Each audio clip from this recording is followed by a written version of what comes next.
पुरुषोत्तम योग नामक इस अध्याय में बहुत महत्वपूर्ण बातें हमारी बात चल रही थी। एक तो भगवान ने इसको अपना नाम दे दिया, दूसरा इसको शास्त्र कह दिया। शास्त्र जो होता है उसमें चार बातें होनी चाहिए। एक तो स्वयं भगवान का वर्णन होगा, उनका यशोगान होगा। जिस शास्त्र में भगवान के गुणों का, उनकी कीर्ति का, उनके यश का वर्णन नहीं है, वो कूड़े के ढेर में फेंकने लायक है। भगवान का वर्णन होना चाहिए, भगवान का नाम होना चाहिए, वही दिव्य है। हमारी बुद्धि और ये सब कुछ नहीं है सामान।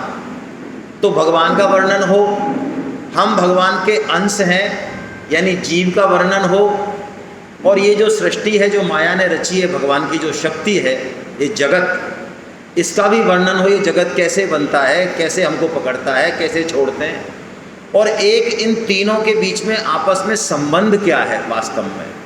इन चार चीज़ों का जहाँ वर्णन होता है वो शास्त्र कहलाता है।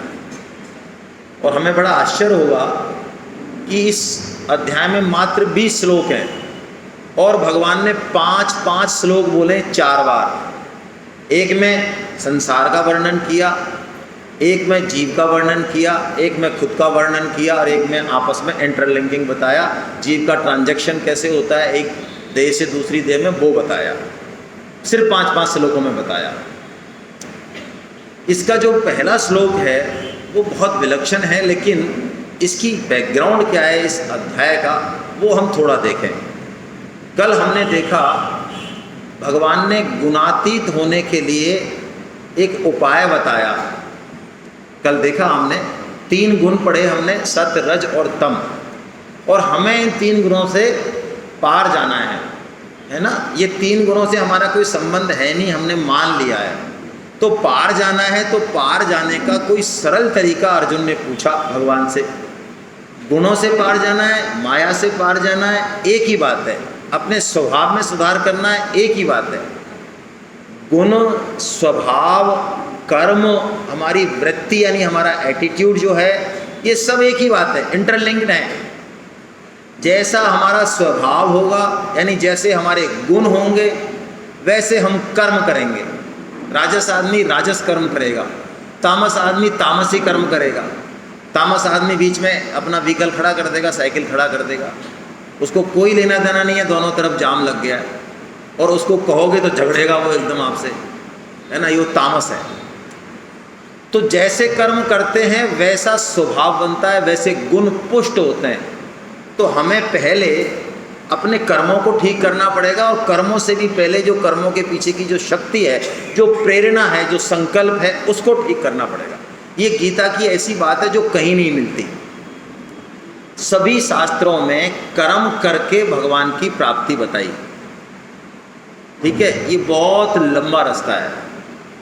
कर्म करके स्वभाव को सुधारना बताया, जो हमें बड़ा अपील करता है।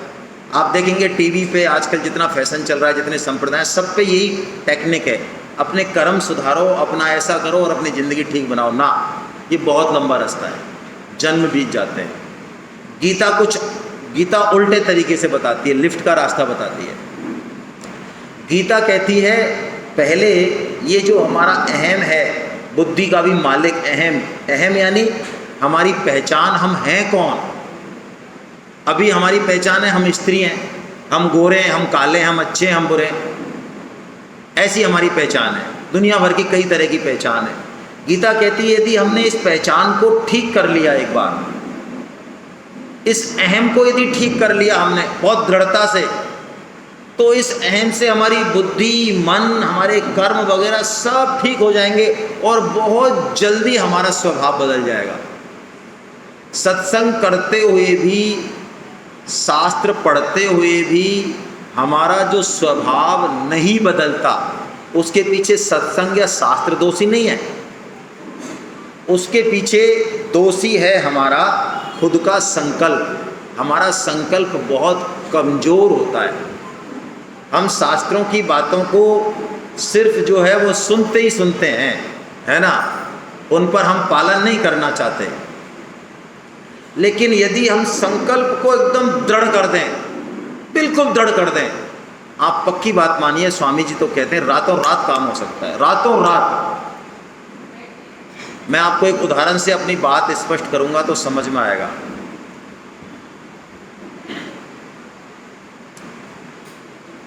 आप अपने बेटे से मिलने जा रहे हैं, क्यों जा रहे हैं? एक्सीडेंट हो गया उसका, और बेटा आपसे 3 घंटे की दूरी पर है, अभी कोई रिजर्वेशन का टाइम नहीं है, जो ट्रेन मिली उसमें आप चढ़ गए तुरंत, कोई सीट नहीं है आपके पास, ढंग से खड़े भी नहीं रह पा रहे हैं, लोग आ रहे हैं गैलरी में टक्कर मार रहे हैं आपको, कोई पैर पे पैर रख रहा है, कोई कुछ कौनी मार रहा है, और नहीं तो जाते आते समय। लेकिन आप अपने आप को वॉच करो, उस 3 घंटे के दौरान आपका जो बिहेवियर है नॉर्मल, उससे अलग बिहेव आप करते हो। आप उस सब में उलझना नहीं चाहते, उससे आप क्वेरी नहीं करते, आप लॉजिक नहीं लगाते, तूने पैर कैसे रखा बेटा बता, तेरे को दिखता नहीं, तू अंधा है, तूने कौनी कैसी मारी, सीट मिली नहीं मिली, क्या हो रहा है, दुख आ रहा है, सुख आ रहा है, आपको पता भी है, बेवकूफ़ नहीं है हम, सब पता है, लेकिन हमारा रिएक्शन उनके प्रति बड़ा डिफरेंट है। क्यों? आप चेक करें खुद को, क्यों? हमारा टारगेट, हमारा फोकस, हमारा संकल्प बिल्कुल क्लियर है कि 3 घंटे में कैसे मैं बेटे के पास पहुंचूं, बस हो गया काम।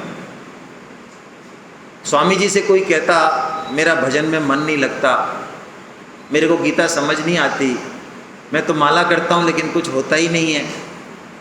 स्वामी जी कहते महान झूठे हैं हम, मक्कार हैं हम। हालांकि मैं शब्द इस्तेमाल कर रहा हूँ, स्वामी जी तो ऐसे शब्द इस्तेमाल नहीं करते थे, वो तो दिव्यात्मा है।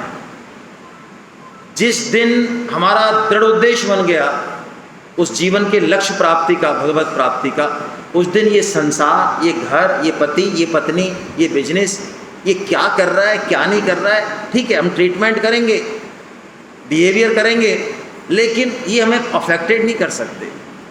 ये अफेक्टेड तभी करते हैं जब हमारा संकल्प कमज़ोर होता है। तो गीता सबसे पहले अपनी अहमता में, ईगो, अपना जो पहचान है, आइडेंटिफिकेशन, जो टैग है हमारा, उसको कुछ भी कह दें आप, हम शास्त्र में अहम बोलते हैं उसको, है ना, अहमता में परिवर्तन करना सिखाती है गीता सबसे पहले। अहमता में क्या परिवर्तन करना है? अहमता में ये परिवर्तन करना है कि हे नाथ, अब मैं केवल और केवल आपका। फिर घर का काम कैसे चलाना है? तो देखो, पक्की अहमता तो ऐसा कर लें कि मैं केवल भगवान का हूँ, और कच्ची संसार में काम चलाना है, पति पत्नी सारे रिलेशन हैं, तो कच्चा ये मान लें कि ठीक है एक टाइम बिंग के लिए मैं इनका हूँ, मुझे ड्यूटी पूरी करनी है तो इनका भी हूँ, लेकिन मेरी जो परमानेंट आइडेंटिफिकेशन है वो ये है कि हे नाथ, मैं केवल। जिस दिन हम ये कर लेंगे ना, सारे योग हमारे सामने आएंगे, बहुत अच्छे से आएंगे, समझ में भी आएंगे, उतरेंगे भी। तो ये जो स्वभाव में सुधार करने का तरीका भगवान ने बताया, इसको भगवान ने कहा अव्यभिचारेण भक्ति। क्या कहा? अव्यभिचारेण भक्ति। और हमने कल अव्यभिचारेण का मतलब समझा था। अव्यभिचारेण का मतलब क्या समझा हमने? केवल और केवल हमारी महत्व बुद्धि, हमारा संबंध भगवान से रहे। यदि हमारे जीवन में नंबर 1 पे कोई है, वो भगवान हो, बस फिर काम हो जाएगा। इसका मतलब आपको नंबर 2-3 वालों से प्रेम नहीं मिलेगा, आपका काम नहीं चलेगा, ऐसा मत समझना। अभी हम इस चीज़ को, गणित को समझते हैं, अभी समझेंगे कि एक ही साधे सब सधे और सब साधे सब जाए, ये समझेंगे हम। यदि हमने एक को साध लिया ना, सब सधेगा, कोई टेंशन करने की ज़रूरत नहीं है। तो अब प्रश्न ये आता है कि इस अव्यभिचारिणी भक्ति को हम दैनिक जीवन में अप्लाई कैसे करें, क्योंकि हमें तो भिन्न भिन्न लोग दिखते हैं, अलग अलग तरह के, अलग अलग तरह की परिस्थितियां दिखती हैं, और संसार में तो रहना ही है, शरीर है ही, शरीर का भी सिस्टम है, संसार का भी सिस्टम है, उसको आप नकार नहीं सकते। तो वो अव्यभिचारिणी भक्ति बनी कैसे रहे हमारी 24 घंटे, वो सूत्र अब भगवान हमको खुद दे रहे हैं अपने मन से। उसी सूत्र के लिए भगवान ने ये अध्याय कहा, जिसका नाम भगवान ने रखा पुरुषोत्तम। और इसका पहला श्लोक बड़ा विलक्षण है, इसी में सारे सूत्र छुपे हुए हैं, इसको हम थोड़ा ठीक से समझेंगे, है ना। आइए हम वाचन करें इसका। ऊर्ध्वमूलमधः शाखम् अश्वत्थं प्राहुरव्ययम् छन्दांसि यस्य पर्णानि यस्तं वेद स वेदवित्। देखिए ये वेद वित में तय में हलंत लग रहा है ना, पीछे हलंत मतलब ये तिरछी रेखा, ये जब लगती है तो वो शब्द आधा होता है, उस पर जोर नहीं डालना। वेद विता ऐसे नहीं बोलना, वेद वित बस ता बोल के छोड़ दिया तुरंत। दूसरा 8 अक्षर जब हम फिनिश करते हैं तो एक टेक्निक तो ये है कि हम पूरा सेंटेंस बोल लें। जैसे कि देखो मैं बोल के बता रहा हूँ, पहला चरण ऊर्ध्व मूल मध्य शाख, ख पर खत्म हो गया ये, लेकिन ये शाख शब्द है ना, इसमें आधा मम्मा आया हुआ है अगला, शाखम आधा मम्मा हलंत वाला, पूरा नहीं है, ध्यान रखें। तो आधा मम्मा यदि हम पहले बोलना चाहते हैं थोड़ा अच्छा लगता है बोलने में, शब्द समझ में भी आता है। हालांकि जो परफेक्ट है बोलने की स्टाइल जो पंडित फॉलो करते हैं, मैं पंडित नहीं हूँ भाई, जाति से भी नहीं हूँ, तो साख ख पर छोड़ दें और माँ फिर पूरा बोलें। 2 तरीके में बोल रहा हूँ, आप सुने सिर्फ। ऊर्ध्वमूलमधः शाखम् अश्वत्थं प्राहुरव्ययम्।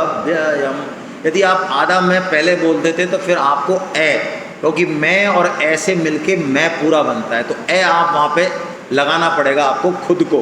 जैसे मैंने अभी बोलने में शाखम आ गया तो मैंने फिर अश्वत्थम से उठा लिया। यदि आप नहीं लगाना चाहते हैं तो फिर सीधा बोलें, जैसे लिखा हुआ है वैसे बोलें। ऊर्ध्वमूलमधः शाखमश्वत्थं प्राहुरव्ययम्।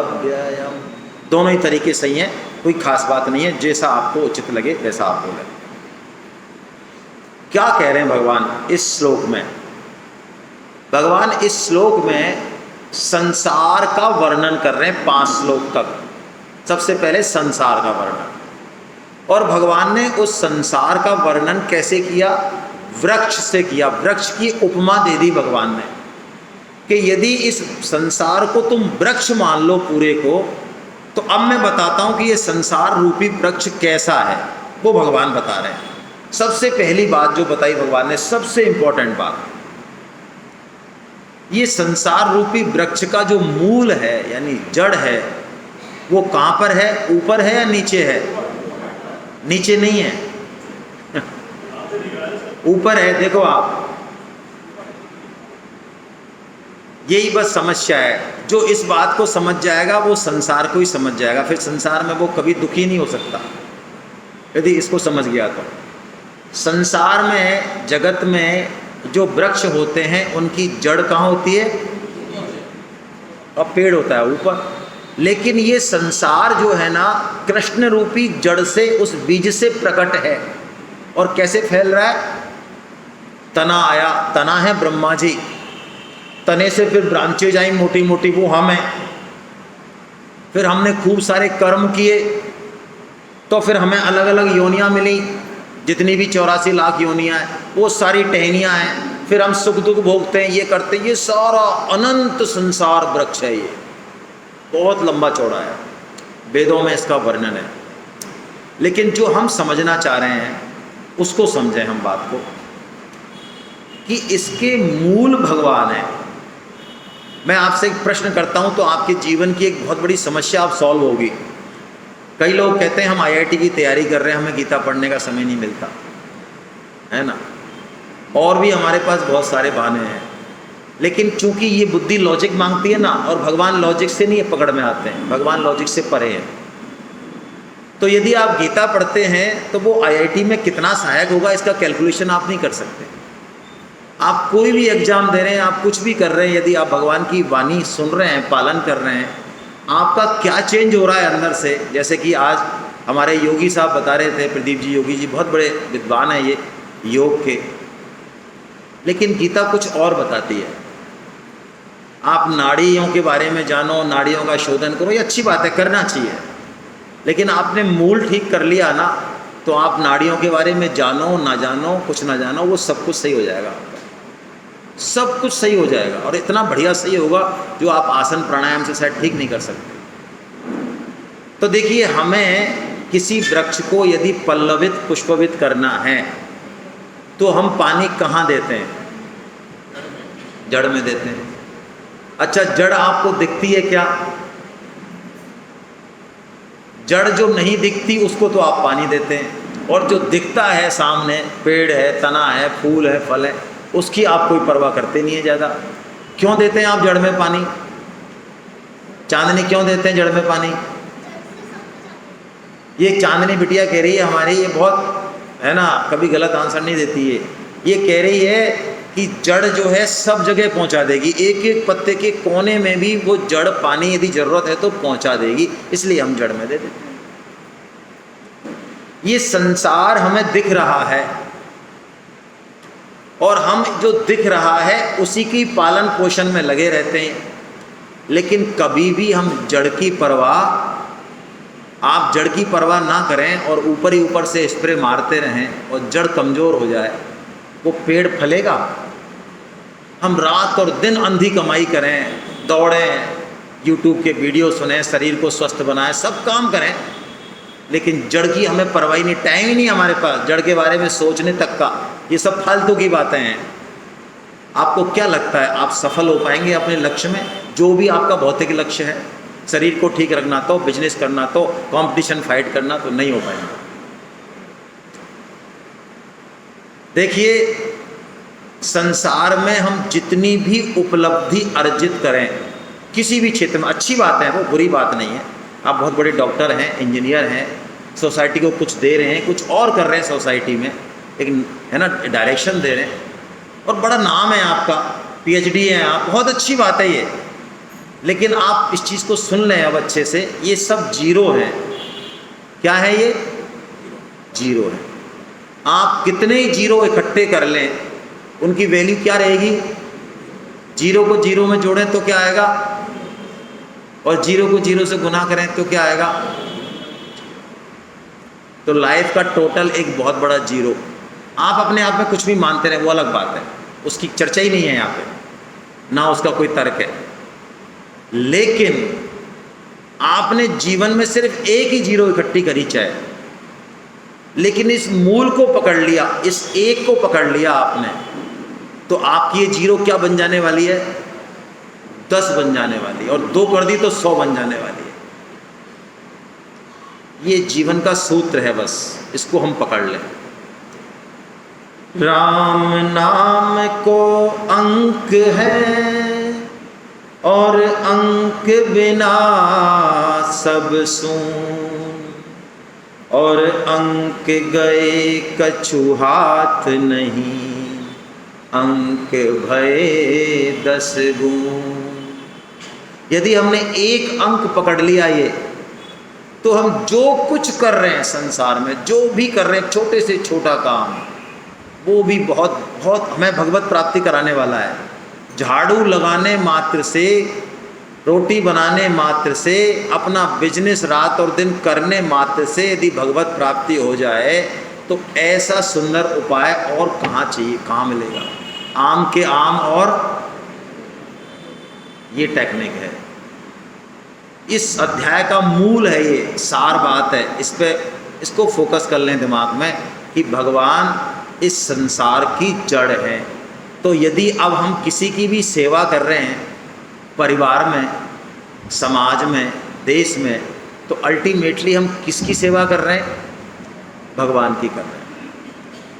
भगवान पुष्ट होते हैं उससे, हम उसकी सेवा को उसके अकाउंट में डालें ही ना।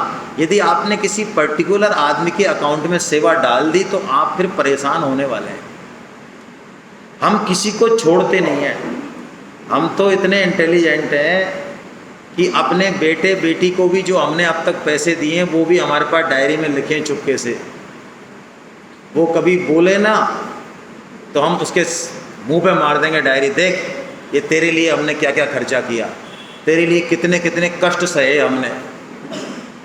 इतना हमारे पास हिसाब किताब चलता है। लेकिन देखो ये हिसाब किताब ठीक है, होना चाहिए, लेकिन ज़िंदगी में जितना ज़्यादा हिसाब किताब होगा जितनी उतना उलझेगी ज़िंदगी। ज़िंदगी गणित नहीं है, 2 और 2 4 नहीं है, ये कुछ अलग तरीके से चलती है। ये मैथमेटिक्स नहीं है ज़िंदगी। क्या है वो, रिश्तों में ना रखा करो हिसाब नफ़े और नुकसान का, रिश्तों में ना रखा करो हिसाब नफ़े और नुकसान का, ज़िंदगी की पाठशाला में गणित कमज़ोर हो तो अच्छा है। कमज़ोर गणित हो, कोई याद करे कि सर आपने तो बहुत बढ़िया जो है हमें उस दिन हेल्प की, 10,000 रुपये दिए, हम घर पहुंच गए, हमारी जेब कट गई थी, तो आप याद नहीं रखें, उसको भूल जाएं, अच्छे काम को भूल जाएं। यदि अकाउंट बनाया तो आप पक्की बात मानो आप बहुत बड़ी मतलब परेशानी में फंसने वाले हो। अच्छा काम करके भी जो पिटाई होने वाली है आपकी, वो आप कल्पना नहीं कर सकते। तो भगवान पहले बोले मैं ऊर्ध्वमूल हूँ, और कह रहे हैं ये संसार अव्यय है। क्या कहें, अव्यय का मतलब क्या? देखिए गंगा जी बहती हैं लगातार, आप उसी गंगा जी में 2 बार डुबकी लगा सकते हो क्या? पुराने साधक को पता है इसलिए वो कह रहे हैं नहीं, नए साधक तो कहेंगे हाँ हम तो 3 साल पहले भी गंगा में नहा के आए थे, आज भी उसी गंगा में नहा रहे। नहीं, गंगा में 2 डुबकी नहीं लगती, एक ही लगती है बस, दूसरी डुबकी दूसरे गंगा में लगेगी, वो पानी तब तक जा चुका है। ऐसे ये संसार जा रहा है, कभी भी ये स्थिर है ही नहीं। ये अभी हमें लग रहा है अरे हम तो इस बिल्डिंग में कल भी तो आए थे, ये तो ऐसे की ऐसे, ये बताओ कहाँ है लिए? अरे तो ये पहले ऐसा था कि ये हमेशा से ही है या कभी बनी है? कभी तो बनी है, और ये हमेशा रहेगी, हमेशा ही रहेगी क्या? 500 1000 ऐसा रहेगी? कभी तो गिरेगी। तो ये है नहीं, ये टूट ही रही है, ऐसा मान लें आप। तो भगवान ने कहा कि संसार अव्यय है, यानी ये स्थिर नहीं है। इसमें जो स्थिर तत्व है वो परमात्मा तत्व ही है, उसी के कारण ये हमको अच्छा लगता है, सुंदर लगता है। कई लोग कहते हैं ना संसार में बहुत आनंद है, वो भी एक एंगल है, लेकिन संसार में आनंद तभी है जब आप भगवान के करीब हैं, तब तो फिर कोई दिक्कत नहीं है, फिर तो ये संसार ही देखिए भगवत स्वरूप हो जाएगा आपके लिए। लेकिन यदि भोगों के कारण, कामना पूर्ति के कारण भगवान को विसरा के संसार में सुख नजर आ रहा है, तो बढ़िया वाली पिटाई होगी आगे। भगवान कृपालु हैं, इसलिए पिटाई क्यों करते हैं भगवान? गुस्सा करते हैं हमसे इसलिए नहीं, बहुत बड़ी कृपा करते हैं। इस संसार के 2 रूप हैं, एक तो ये भगवत स्वरूप भी है साधु संतों के लिए, महात्माओं के लिए, और हमारे लिए ये दुख रूप है। संसार में दुख ही दुख है, दुख ही दुख है। थोड़ा सा सुख मिलता है, हम मज़े में आ जाते हैं, लेकिन दुख है। तो भगवत स्वरूप कैसे बने? भगवत स्वरूप बनेगा जब हम जड़ की तरफ चलेंगे, इस संसार वृक्ष को हम काट देंगे, तो हम जड़ की तरफ यदि पहुंच गए तो ये संसार फिर हमें भगवत स्वरूप हो जाएगा। ये रहेगा ही नहीं, रहेगा तो परमात्मा स्वरूप हो जाएगा। जैसे देखिए बिल्ली के दांत जो होते हैं ना, जब चूहा आता है उसके सामने तो वो दांत एक ही झपट्टे में उसके पंजे और दांत चूहे को फाड़ देते हैं, फाड़ देते हैं ना, उसके खून चिथड़े उड़ जाते हैं चूहे के। लेकिन वही बिल्ली जब अपने शिशु को पकड़ती है, बिल्ली का शिशु आपने देखा हो तो बहुत कोमल होता है, आप हाथ भी फेरेंगे तो हो सकता है रुएं आ जाएं आपके हाथ में शुरू में। लेकिन वही बिल्ली जब उसको दांत से पकड़ के और कूदती फांदती कहीं रख के आती है, तो आपको क्या लगता है? छिल जाती होगी बच्चे की स्किन, छिल जाती है, तो नए दांत लगाती होगी वो बढ़िया वाले। ये संसार जब हम इसमें सेवा नहीं करके सुख लेना चाहते हैं ना, भोग तृप्ति करना चाहते हैं, तो ये बिल्ली के दांतों के समान है, दुख स्वरूप है।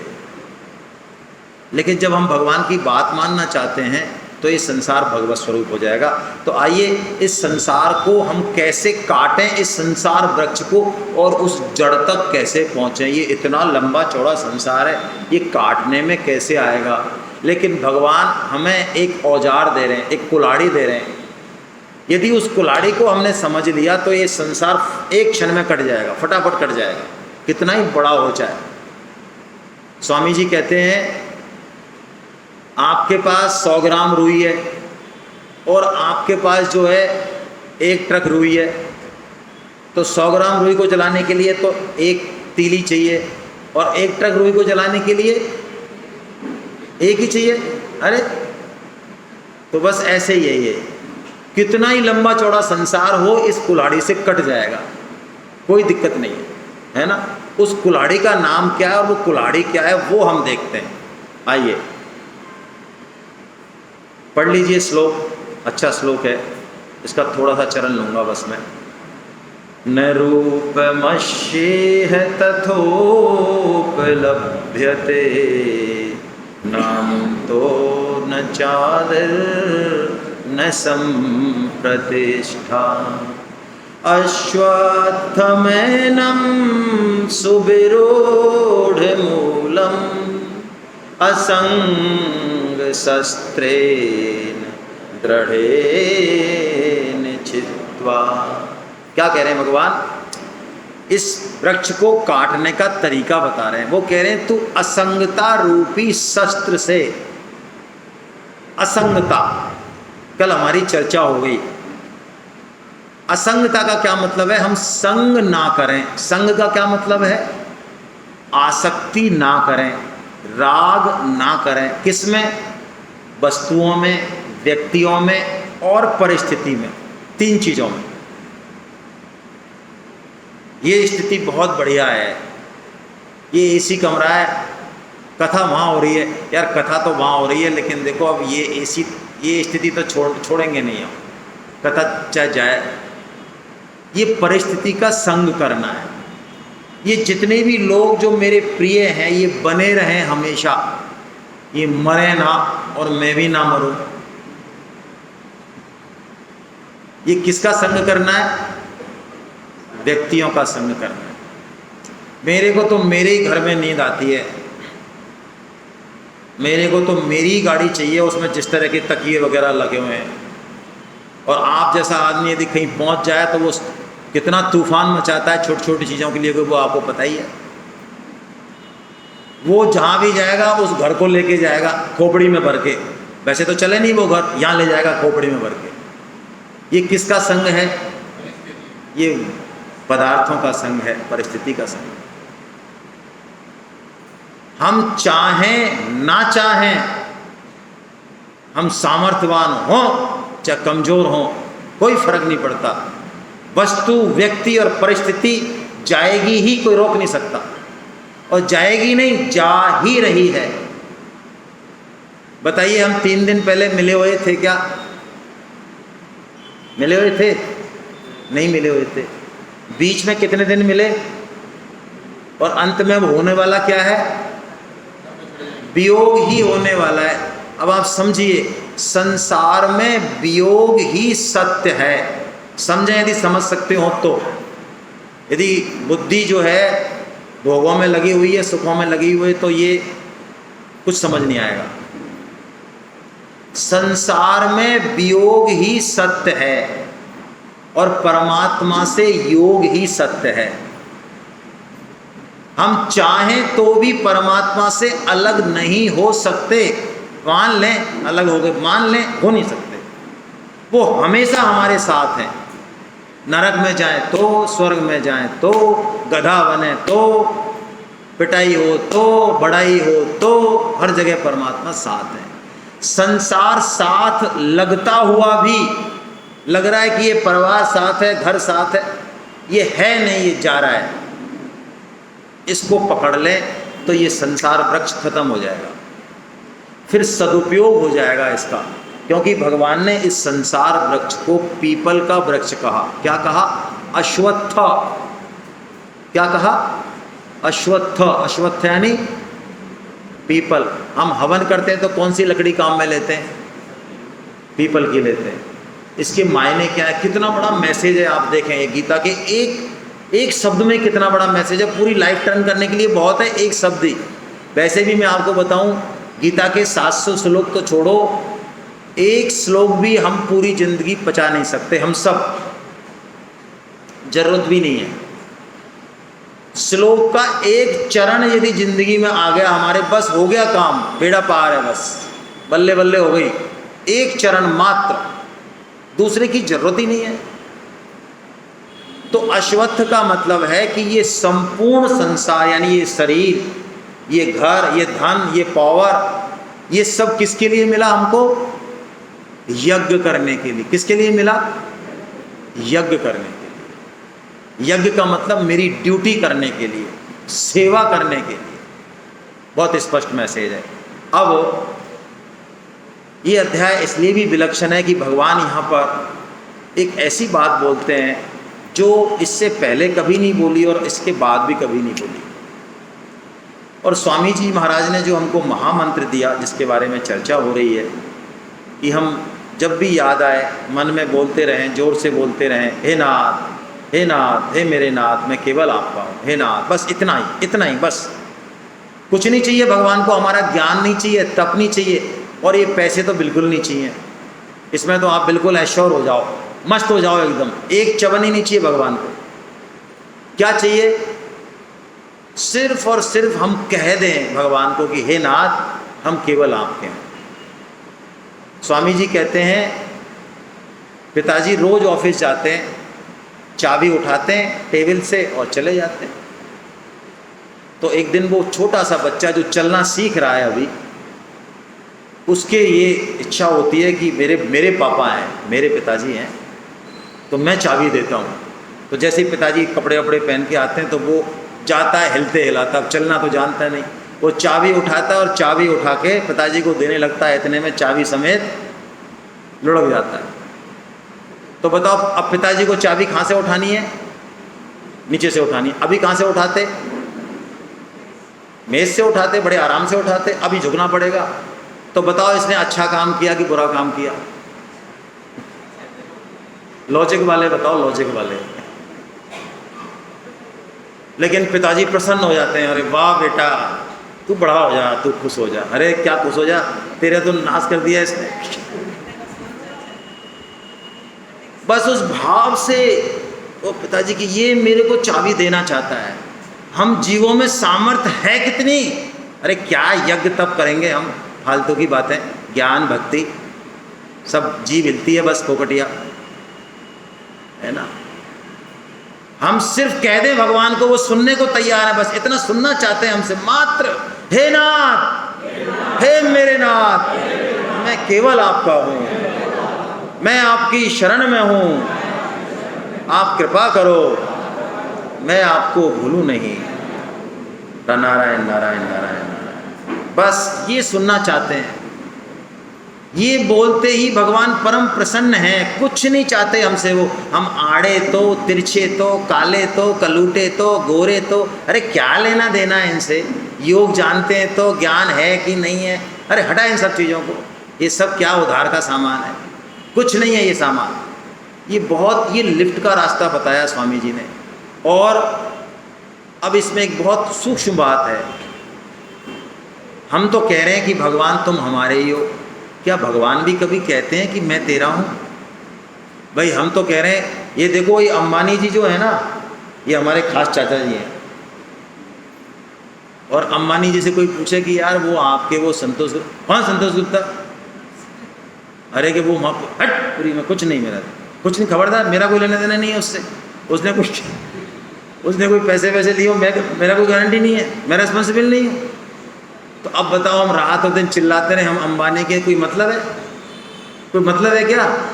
अंबानी तो मान नहीं रहा है, तो हम तो चिल्ला रहे हैं हम भगवान तेरे हैं। तो भगवान भी कह रहे हैं क्या कहीं, क्या हम हाँ भैया तू मेरा ही है, ऐसा कह रहे हैं क्या? अरे वो कह रहे हैं तब तो मतलब है हमारे कहने का, नहीं तो क्या मतलब है बताओ? कोई मतलब है? कोई मतलब नहीं है। कहते हैं भगवान, बहुत जोर से कहते हैं, बड़े ज़बरदस्त तरीके से कहते हैं। यहाँ भगवान अपना हृदय खोल रहे हैं पूरा। हृदय सबके सामने खोला नहीं जाता, अपनों के सामने खोला जाता है। और लोग मजाक बनाते हैं, वो उस भाव को नहीं पकड़ पाएंगे। लेकिन भगवान जीव के प्रति कितने करुणावान हैं, कितना अपना मानते हैं हम सबको कि वो उस भाव को भी प्रकट कर देते हैं। कैसा बढ़िया श्लोक है, आइए बोलिए। ममैवांसो जीवलोके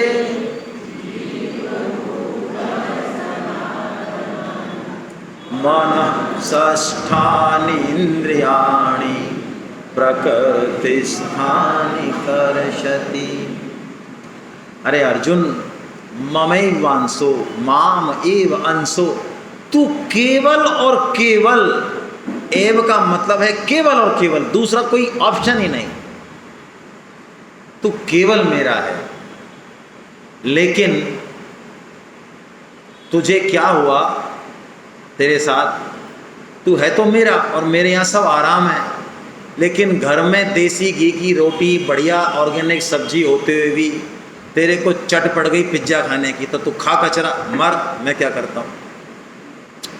तो भगवान यही कह रहे हैं, देखो यही भाषा है, तू मेरा होते हुए भी इस संसार में तेरे को लगा बहुत सुख है, तो तूने क्या किया, जो मेरी तरफ था तो तू मेरे से विमुख हो गया और संसार से तूने संबंध मान लिया कि ये मेरा, ये मेरा, ये मेरा, ये तेरा कोई नहीं है।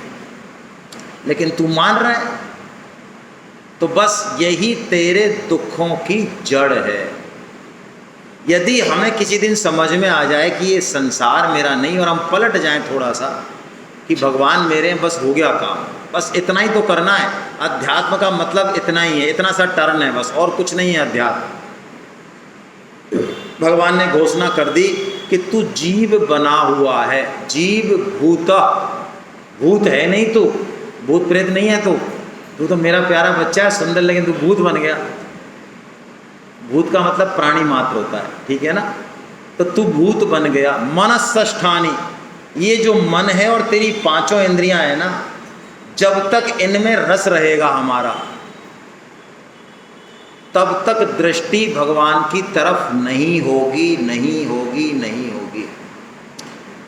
आपके दिमाग में आता है, ये शास्त्रों में ऐसा लिखा है, संत कहते हैं कि रबड़ी तो खाओ लेकिन मजे मत लो। तो मजे क्यों नहीं लें, इट्स एंजॉय, एंजॉय करना चाहिए। हाँ तो कर एंजॉय, एंजॉय तो सुअर जब विष्टा खाता है उसमें और ज़्यादा एंजॉय है। अरे आपको ऐसा लग रहा है मैं गलत बात बोल रहा हूँ, आप सर्च करो, साइंटिफिक प्रूव्ड है। तो पशुओं को अपने आहार में जितना आनंद आता है, उतना आनंद हमको 56 भोग में नहीं आ सकता, क्योंकि हमारी चेतना फ्रेगमेंटेड है, टूटी हुई है, इंद्रिय के लेवल पर है कुछ, तो कुछ मन है, बुद्धि बहुत उच्च है। और पशु पूरी तरह से इंद्रिय भोग के लिए ही बने, उनकी पूरी चेतना यहाँ है। इसलिए यदि सुअर मल खाएगा तो वो, अब मैं क्या बोलूँ भाई, छोड़ो, आपको खाना भी खाना है आगे चल के। तो एंजॉय करना है तो फिर एंजॉय वाली योनि में भेज देंगे भगवान। एंजॉय करना है लाइफ का तो भेज देंगे। यहाँ तो क्या एंजॉय, यहाँ तो कुछ भी नहीं है। बताओ यहाँ क्या एंजॉय, बताओ। आप खाना तो रबड़ी चाहते हो, डॉक्टर ने कह दिया आपसे, खबरदार, हेलो डायबिटीज, हाथ खड़े करो जरा, डायबिटीज। देखो शर्म के मारे एक भी खड़े नहीं कर रहे हो, कितने स्वस्थ सुंदर आदमी बैठे हैं। डॉक्टरों की यहाँ भीड़ किसकी है, फिर कौन जा रहे हैं वहाँ पे।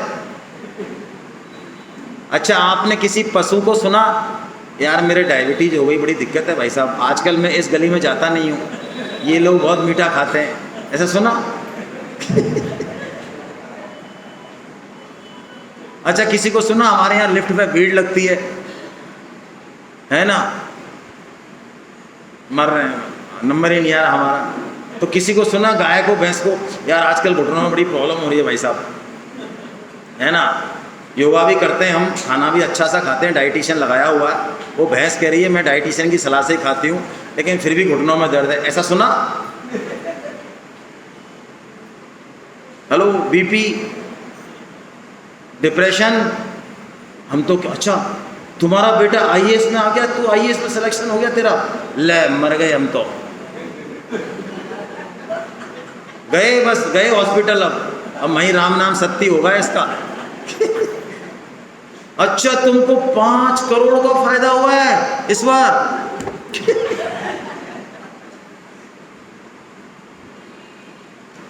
अच्छा गरुड़ या चील जब उड़ान भरती है तो चिड़िया तो मर जाती होगी, है ना? मर जाती होगी चिड़िया तो देखते ही कि क्या उड़ान है, अपने तो रहने दो, ऐसा करती होगी। अब बताओ हम कैसे पशुओं से श्रेष्ठ हैं? चलो बता दो, चलो श्रेष्ठ है क्या हम पशुओं से? किस मायने में श्रेष्ठ कह रहे हो तो बताओ। इसी मायने में श्रेष्ठ हैं कि हम भगवान की तरफ चल सकते हैं, बस। यदि ये नहीं चल रहे हैं तो आप कितना ही लॉजिक लगा लो, बुद्धि लगा लो, कितने ही शास्त्र पढ़ लो, साइंस पढ़ लो, पशु हमसे श्रेष्ठ हैं और रहेंगे हर मायने में। सेक्सुअल प्लीजर हमारे लिए बहुत रेस्ट्रिक्शंस हैं। उनके यहाँ 2 ही जाति हैं बस, पुरुष और खत्म। कोई उनके लिए पर्दे की जरूरत नहीं, कोई टाइम की जरूरत, कुछ नहीं, एंजॉय। बताओ, हाँ फैक्ट है। ये श्लोक ये घोषणा कर रहा है कि अब हम जिंदगी की डायरेक्शन को चेंज करें। अब तक जो गया सो गया, छोड़ो, वो भी कोई खास बात नहीं है, गई सो गई, अब राख रही को। अब चलें, अब ये निश्चय बनाएं इसी सेमिनार में अभी की अभी, अरे दूसरों के लिए जीना ही जीना है, खुद के लिए तो सब जीते हैं। कोई ऐसा संकल्प ले मन में कि अब ये जीवन इधर चलेगा, ठीक है सारे काम करूँगा मैं जितने करने संसार के, लेकिन लाइफ में अब ये गोल मुझे डेविएट नहीं होना इससे। अब ये शरीर रहेगा तब तक मैं इधर ही चलने वाला हूँ, शरीर जाए तो फिर जाए, फिर देखें। जिस दिन आप ऐसा संकल्प कर लेंगे ना, आपकी लाइफ टर्न हो जाएगी, आपका सब कुछ टर्न हो जाएगा। आप क्या छोटी छोटी चीज़ें पढ़ते रहते हैं, टेक्निक्स, मन को कैसे करें, अच्छा कैसे बोलें। आजकल वेस्टर्न फिलोसफी की बहुत सारी चीज़ें आती हैं, कुछ नहीं है वो, कचरा है वो। मूल को ठीक करो, आप करके तो देखो एक बार। अरे आप माला ही करो ना, चलो 16 है, 16 माला करो आप 1 महीने, फिर देखना क्या होता है। तो अब भगवान इसमें जीव का ट्रांसफर भी बताते हैं, वो श्लोक हमने लिए नहीं है, मैं वैसे ही बता देता हूँ। जीव एक शरीर को छोड़ के दूसरे शरीर में जाता है, तो कैसे जाता है कल चर्चा हुई है। वैसे 3 शरीर होते हैं, ठीक है। एक स्थूल शरीर जो पंच महाभूतों से बना है, क्षति जल पावक गगन समीरा, है ना, पृथ्वी जल तेज वायु और आकाश। दूसरा उसके अंदर एक सूक्ष्म शरीर होता है जो 17 एलिमेंट से बनता है, 5 ज्ञानेंद्रियाँ, 5 कर्मेंद्रियाँ, 5 प्राण। ये प्राण जो हैं हमारे, प्राण अपान व्यान समान उदान, ये 5 तो ये मुख्य हैं, और 5 उप प्राण हैं, ठीक है। नाग किंकर, है ना, धनंजय, कूर्म, ऐसे। ये हमारी आँख चलती है, हमें वायु पास होती है, ये जितने भी हैं जितने भी सारे काम है ना शरीर के, वो सब प्राणों से होते हैं। तो पंच प्राण 15, मन और बुद्धि, ये 17 एलिमेंट से सूक्ष्म शरीर है। और इस सूक्ष्म शरीर से पीछे भी और सूक्ष्म है एक अहम, वो कारण शरीर है। तो जब हम शरीर छोड़ते हैं तो ये सूक्ष्म शरीर और ये कारण शरीर ये ट्रांसफ़र होते हैं। जो कुछ किया इस जन्म में, वो स्टोरेज, वो हैबिट्स, वो संस्कार, वो स्वभाव लेके ट्रांसफ़र होते हैं एज इट इज। इसको यदि उदाहरण से समझें तो मोबाइल स्थूल शरीर, मोबाइल के अंदर सिम सूक्ष्म शरीर, लेकिन सिम अपने आप में कुछ नहीं है, उसके अंदर सर्किट होता है, एक आईसी होती है, वो पीली लाइन, वो कारण शरीर, ठीक है। तो हम इस मनुष्य शरीर में अपने संकल्प को ठीक करें, संग को ठीक करें, विचारों को ठीक करें। मैं क्रम भी यही ले रहा हूँ, तो कर्म भी ठीक होंगे, और कर्म ठीक होंगे तो ये हमारा स्वभाव सूक्ष्म और कारण शरीर भी ठीक होगा। यदि मनुष्य जन्म वैसे तो हमें लेना नहीं दोबारा, है ना, भगवान की कृपा ऐसी है। परम श्रद्धेय स्वामी जी महाराज और सेठ जी महाराज कहते हैं कि आप सब कोई भी ऐसा मन में नहीं माने कि हमारा दोबारा जन्म होगा, नहीं माने, नौता मत दें। आप तो यही माने कि अब हम गीता माता के शरण हो गए, हम गीता पढ़ रहे हैं, जैसे भी हमारी समझ में आ रही है, जितनी हमारी बुद्धि है, हे प्रभु और हमसे क्या करवाना चाहता है बता। भाई 3 घंटे यहाँ हॉल में बैठ के हम लगातार गीता पढ़ रहे हैं, तो अब तो बुला ले, और क्या चाहिए बता, इतनी ताकत है हमारी, तो भगवान बुला लेंगे। यानी दोबारा कोई जन्म नहीं देंगे, बस वहाँ घूमेंगे, हम मौज करेंगे वहाँ, ठीक है। और यदि ऐसा मानेंगे कि अरे हम तो बहुत पापी हैं, हम तो कुछ करते ही नहीं हैं, हमसे तो कुछ होता ही नहीं है, हमारा तो कैसे उद्धार होगा, हमारा जन्म होगा, तो भगवान कहते हैं ले तू जन्म ले। तो क्यों जन्म मांगे, हम नहीं मांगे। अब भगवान अपने बारे में वर्णन कर रहे हैं, जैसा कि हमने पहले पढ़ा, मैं बहुत शॉर्ट में बता रहा हूँ। जड़ और चेतन पढ़ा हमने, परा और अपरा पढ़ा, ऐसे ही भगवान ने यहाँ पे उसी चीज को क्षर और अक्षर से कह दिया। क्षर यानी जिसका क्षरण होता है, डिट्रियोशन होता है, जड़। अक्षर नॉन डिट्रियोरेबल जो है ना। तो भगवान कहते हैं दो तत्व हैं, एक क्षर है, एक अक्षर है। दोनों को भगवान ने पुरुष कह दिया यहाँ, पुरुष। लेकिन भगवान ने कहा मैं अलग हूँ, मैं पुरुषोत्तम हूँ। वाह, क्या कह रहे हैं भगवान, ऊपर का श्लोक पढ़ लेते हैं बस। यस्माक्षरमतीतो हम अक्षरादपि चोत्तमम् अतोऽस्मि लोके वेदे च प्रथुतः पुरुषोत्तमः। भगवान कहते हैं मैं क्षर से अतीत और अक्षर से उत्तम हूँ। अक्षर कौन, हम, आत्मा। भगवान कहते हैं मैं आत्मा से भी उत्तम हूँ, इसलिए मेरा नाम क्या है, पुरुषोत्तम। आत्माओं की भी आत्मा कौन है, परमात्मा, भगवान पुरुषोत्तम। अब मेरे को एक पर्ची आई है, मैं उसको यहीं ले लेता हूँ। वेदों के 4 महावाक्य हैं। रसगुल्ले जिसने एक से ज़्यादा लिए वो इन 4 महावाक्यों को जिंदगी में नहीं समझ सकता। ये वेदों के वो महावाक्य जो संपूर्ण वेद और उपनिषद को ऐसे कह देते हैं, बिल्कुल 4 वाक्यों में। तो इस पर थोड़ी चर्चा के लिए निवेदन किया है किसी ने, तो आइए हम थोड़ी चर्चा करते हैं। इसी से संबंधित है, इसलिए मुझे याद आ गया अचानक। एक तो है, आपने सुना होगा, अहम ब्रह्मास्मि, सुना है ना, मैं ही, बड़ा अच्छा लगता है सुन के, मैं ही ब्रह्म हूँ, मैं ही भगवान हूँ, मैं ही ठाकुर जी हूँ, मैं ही चला रहा हूँ सूर्य चंद्रमा को, तत्व को, सबको। और वैसे सीढ़ियों पे ऊपर 3rd फ्लोर पर आने के लिए मुझे लिफ्ट चाहिए। अहम ब्रह्मास्मि, चलिए समझते हैं हम है क्या ये अहम ब्रह्मास्मि। तो ये खुद की अनुभूति है। अब गुरु शिष्य से कह रहा है तत्त्वमसि, तू वही है जो इस कण कण में व्याप्त है, वो तत्व, वो ब्रह्म तत्व, तू वही है। यानी ये भी वही चीज है जो अहम ब्रह्मास्मि है। तीसरा है, कौन सा है, अहम आत्मा ब्रह्मा। हाँ, अहम आत्मा ब्रह्मा, मैं ही ब्रह्म हूं, और एक प्रज्ञानम ब्रह्मा। देखिए 2 थ्योरी हैं तत्व को समझने की, एक ज्ञान की थ्योरी और एक भक्ति की थ्योरी। उपनिषदों में, वेदों में ज्ञान की थ्योरी पे ज़्यादा बल दिया है, भक्ति को छुपाया हुआ है। हम वैष्णव जो भगवत गीता को पढ़ते हैं, ऐसा नहीं है कि वो ज्ञान की बात नहीं करते या नहीं करना चाहते, करते हैं, लेकिन चूंकि हम इसके पात्र नहीं हैं, इसलिए हम एक सरल रास्ते पे जाते हैं, भक्ति वाले पे, है ना। जैसे माँ और बेटे का संबंध है, बड़ा सरल है ना। नहाया तो, धोया तो, नहीं है तो, कुटा तो, पिटा तो, पार पड़ रही है उसकी। तो हम लोग अपने लक्षणों को देखते हुए, अपने रहन सहन को देखते हुए, इस पथ पे न जाने के बजाय किधर चलना पसंद करते, इधर चलना पसंद करते, है ना। तो इधर जो चलते हैं ज्ञान मार्ग में, इनके लिए तत्व एक है, यानी सिर्फ और सिर्फ वो ब्रह्म तत्व ही है। वो सगुन में भी नहीं मानते हैं। ब्रह्म तत्व से ही ये सब जगत पैदा हुआ, ये सब जीव पैदा हुए, ये सृष्टि पैदा हुई। अल्टीमेटली हम जो भी हैं उसी का एक अंशावतार हैं, हम भी अवतारी हैं। तो जब हम अंतर यात्रा शुरू करते हैं और सारे विकारों को हटाते हैं, मन बुद्धि अहम से भी परे जाते हैं, तो हमें उस तत्व से अपनी साधर्मता का पता चलता है कि अरे मैं तो वही हूँ, मैं ही तो हूँ, मैं कहाँ ढूंढ रहा था अब तक।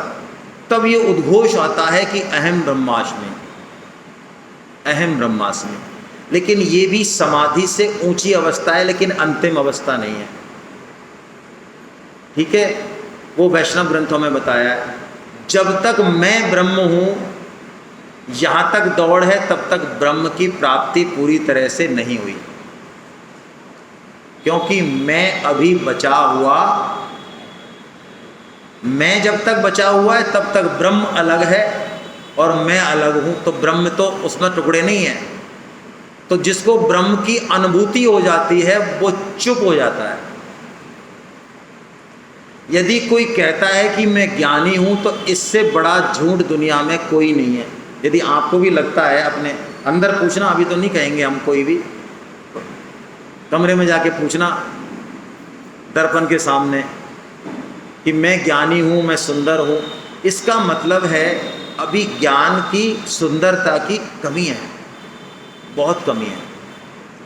जिस दिन ये पूर्ण हो जाएगा ना, ये मैं हट जाएगा, फिर सिर्फ ज्ञान रह जाएगा। ये नहीं रहेगा कि मैं तो ज्ञानी हूँ और ये अज्ञानी है, ऐसा नहीं रहता।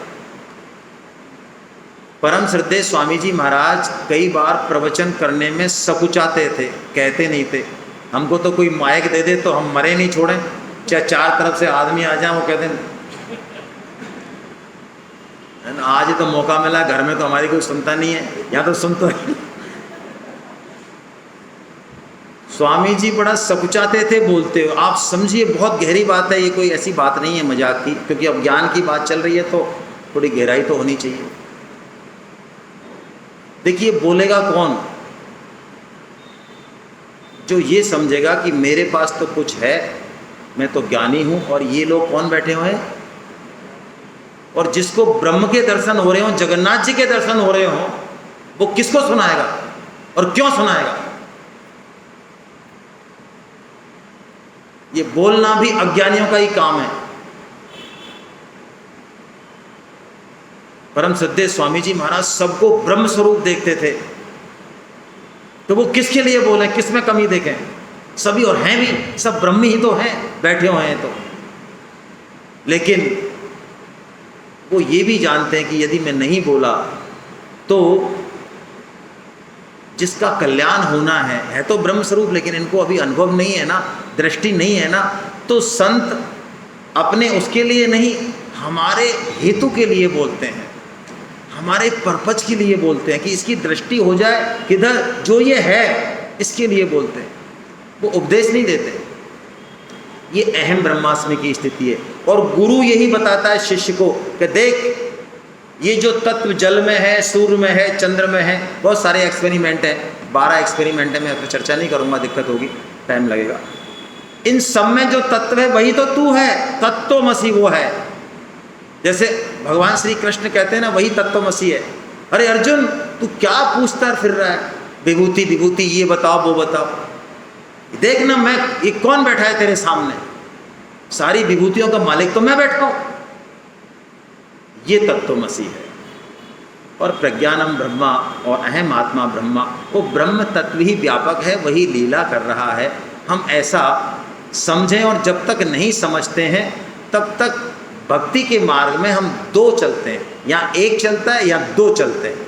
दो का मतलब वो परम पुरुषोत्तम है, वो भगवान हैं, और हम उनके दास हैं, हम उनके अंश हैं, उनके बच्चे हैं, उनकी सेवा करने के लिए हम बने हैं। ये भाव सबसे बढ़िया है।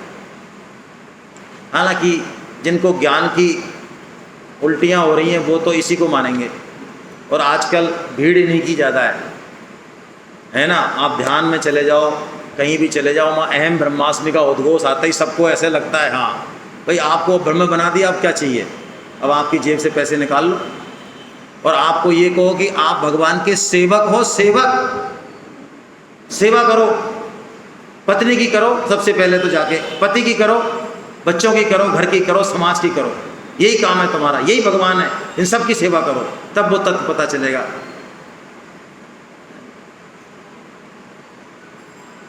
ब्रह्म बनने में मजा है, अहम ब्रह्मास्मि।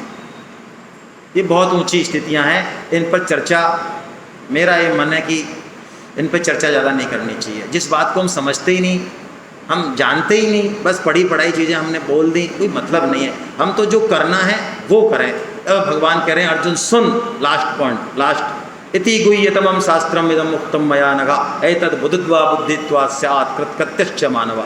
अर्जुन तू ये जो मैंने अभी अभी तुझे बताया सारा, ये तू जान जाएगा तो फिर तुझे कुछ भी जानना बाकी नहीं रहेगा। इसको पकड़ ले, जीवन जीने का सूत्र है ये।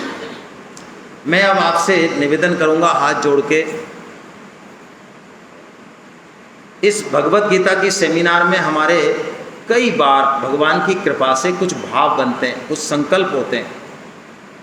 वो भाव बने रहें, उनको नष्ट मत होने देना। आपके हृदय में यदि कोई स्फूर्णा जगती है, कोई भगवत प्रेम का भाव आता है, तो वो नष्ट ना हो जाए। ये ऐसा अंकुर है जो हर एक के दिल में आसानी से नहीं फूटता है। यदि आप उसको खाद और पानी नहीं देंगे ना, वो नष्ट हो जाएगा। इसकी कदर करना, मैं बहुत विनम्र शब्दों में कह रहा हूँ। कदर करने के लिए, खाद पानी देने के लिए क्या करना पड़ेगा? भगवत गीता के अंत में भगवान कहेंगे कि तुझे क्या करना है, बिल्कुल स्पष्ट शब्दों में। वो काम हम सबको करना है। भगवान कहेंगे अंत में, अर्जुन जो निष्काम भाव से गीता का प्रचार करता है, वो मुझे इस संपूर्ण पृथ्वी पर सबसे ज़्यादा प्रिय है। उससे ज़्यादा मेरा कोई प्रिय नहीं है।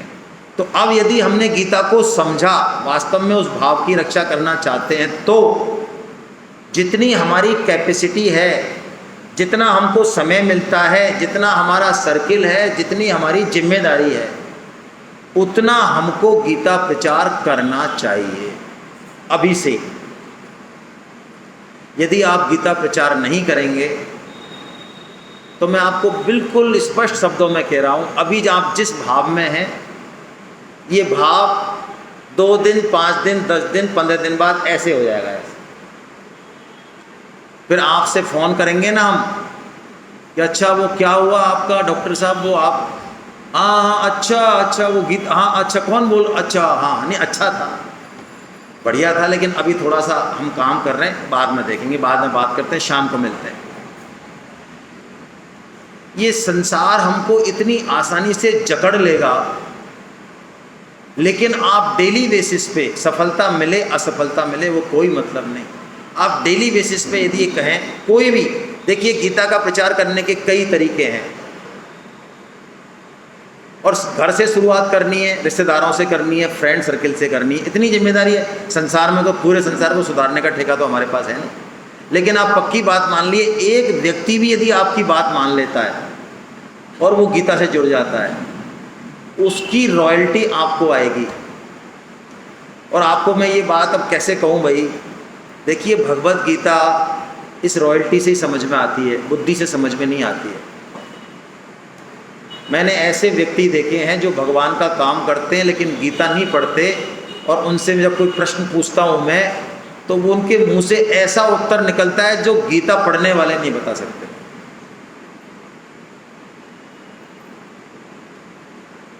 तो जितनी कैपेसिटी है उतना काम कैसे करें? यदि समर्थ हैं और थोड़ी सी हिम्मत है तो गीता सेमिनार का संकल्प लीजिए कि मैं 50 आदमी का, 100 आदमी का गीता सेमिनार कराऊंगी। फेल हो जाऊंगी तो क्या है, और पास हो जाऊंगी तो क्या फ़र्क पड़ता है? आप फेल भी हो जाएं और पास हो जाएं तो क्या फ़र्क पड़ना है? कोई नाक कटेगी क्या? आप ज़िंदगी में फेल नहीं होते हैं क्या कभी? तो भगवान के काम में फेल हो जाए तो कौन सा, क्या कोई धब्बा लगने वाला? तो सेमिनार करा सकते हैं। इस सेमिनार से बहुत फ़ायदा होता है। आपने महसूस किया होगा, जो सिंसियर साधक हैं, जो टाइम पे आते हैं और टाइम से जाते हैं, और कमरे में से मन और बुद्धि को भी उठा के यहाँ ले आते हैं। कई तो शरीर को ही लाते हैं, वो मन बुद्धि को भूल आते हैं वहाँ पे कमरे में, एसी में छोड़े आते हैं। तो यदि मन बुद्धि भी यहाँ है और शरीर भी यहाँ है, तो आप महसूस करते होंगे कि भगवान की वाणी कुछ अलग है, कुछ बात है इसमें, कोई ऐसी प्यास है कोई हमारे हृदय में जिसको बुझाती है। ये कुछ सिस्टम है जो शब्दों में नहीं कह सकते हम। तो ऐसा आनंद जो मैंने पाया, यदि पाया तो, नहीं पाया तो ख़त्म कहानी है ना, फिर चैप्टर ही क्लोज हो जाता है, फिर कोई दिक्कत नहीं है। यदि पाया है तो क्यों न मैं इस आनंद को और आगे लोगों में पहुंचाऊं। यही मेरा कर्म योग है, यही मेरा ज्ञान योग है और यही मेरा भक्ति योग है। इससे ऊंचा कर्म ज्ञान भक्ति कहीं नहीं है।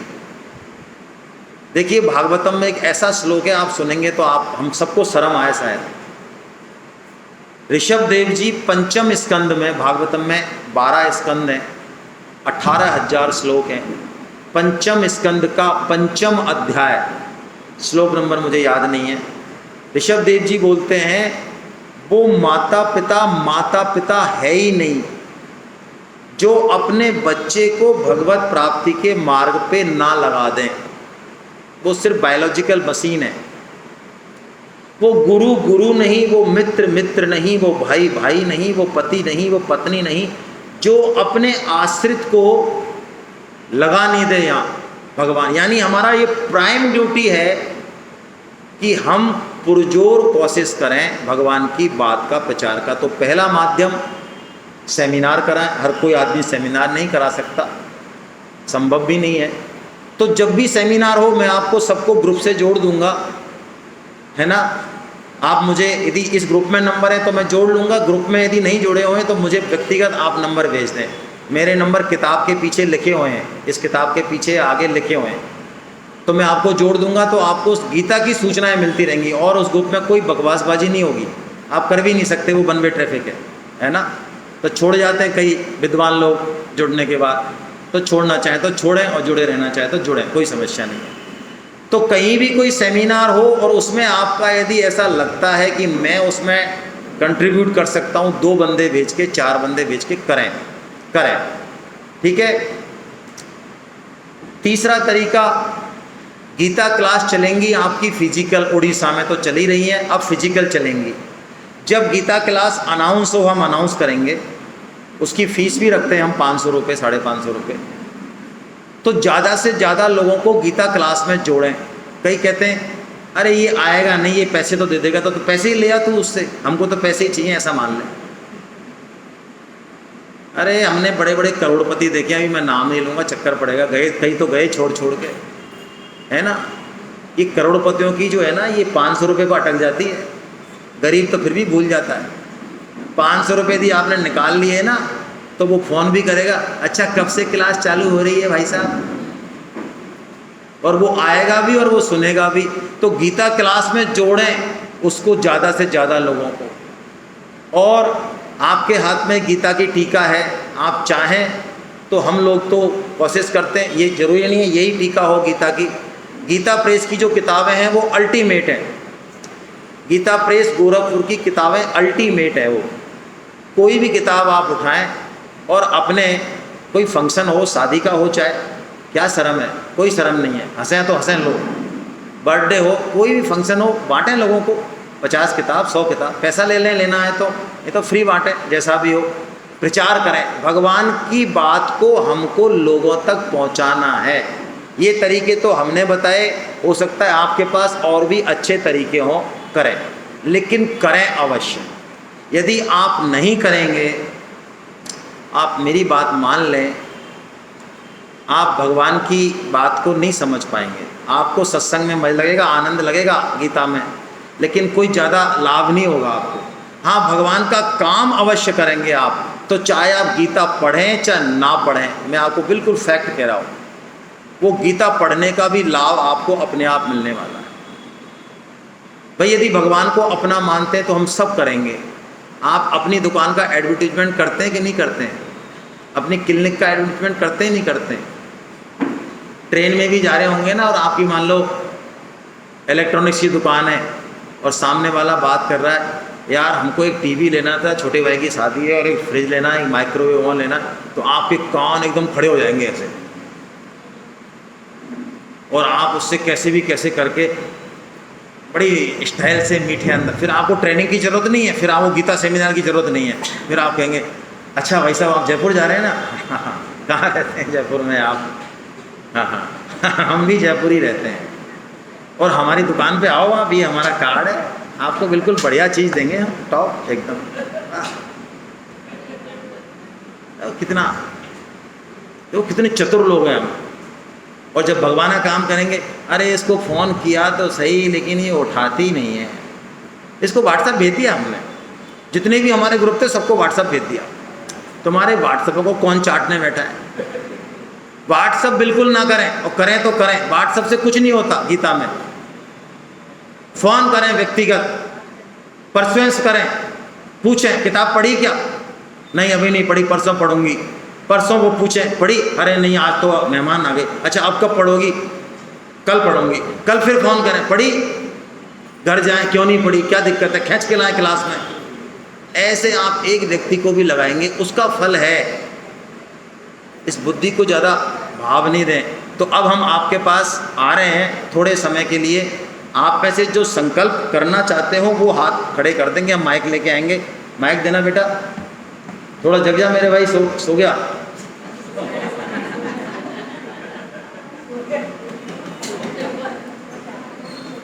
देखो ऐसा है, कोई साइकोलॉजिस्ट के पास जाते हो ना, तो मैं दवाई बताता हूँ।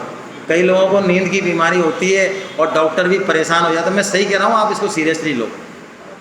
और डॉक्टर की उसके बाद भी नींद नहीं आती है उनको, गोली लेने के बाद भी। उनको आप गीता की सेमिनार में और क्लास में ले आया करो।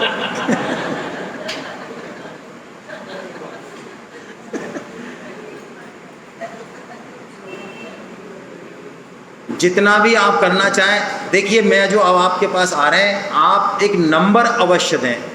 मैं आपको बहुत साइंटिफिक ग्राउंड है इसका, इसलिए कह रहा हूँ।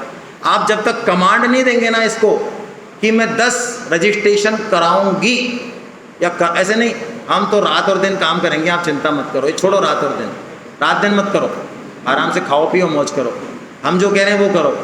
आप टारगेट लें अपने मन में कि मेरे को सेमिनार यदि होती है, पुरी में होती है या जयपुर में, मेरे रिश्तेदार बॉम्बे में रहते हैं, यदि बॉम्बे में सेमिनार होती है तो मैं 5 बंदे का कमिटमेंट करती हूँ, बस ये बोलना है। अब होगा कि नहीं होगा वो कृष्ण जाने। चलिए जल्दी जल्दी शुरू कर दें हम। हरे कृष्ण। आप में से कोई स्वेच्छा से बोलना चाहे तो वो बोले पहले। कोई स्वेच्छा से बोलेगा, किसी के मन में कोई संकल्प है,